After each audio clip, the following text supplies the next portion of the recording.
Indonesia ने दो टोक अल्फाज में कहा है कि अगर बोर्ड ऑफ पीस फलस्तीनियों के लिए फायदेमंद नहीं होगा तो हम बोर्ड ऑफ पीस से निकल जाएंगे। इंडोनेशियन सदर प्राबोवो सुबियांतो ने ये यकीन दहानी मजहबी शख्सियत से मुलाकात के बाद करवाई। मीडिया रिपोर्ट्स के बाद बोर्ड ऑफ पीस में शमूलियत के फैसले के बाद इंडोनेशियन हुकूमत को मुख्तलिफ हलकों की जानिब से तनकीद का सामना था। इंडोनेशिया ने बोर्ड ऑफ पीस से निकलने की धमकी दे दी है। अगर फलस्तीनियों को फायदा नहीं होगा तो बोर्ड ऑफ पीस बेकार है। इंडोनेशियन सदर ने यह यकीन दहानी कराई है कि मजहबी शख्सियत से मुलाकात हुई, उसके बाद ये यकीन दहानी कराई गई।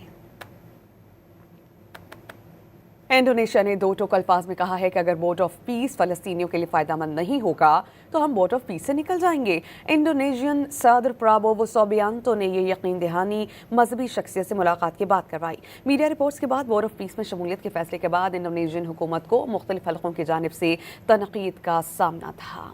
इंडोनेशिया ने बोर्ड ऑफ पीस से निकलने की धमकी दे दी है। अगर फलस्तीनियों को फायदा नहीं होगा तो बोर्ड ऑफ पीस बेकार है। इंडोनेशियन सदर ने यह यकीन दहानी कराई है कि मजहबी शख्सियत से मुलाकात हुई, उसके बाद ये यकीन दहानी कराई गई।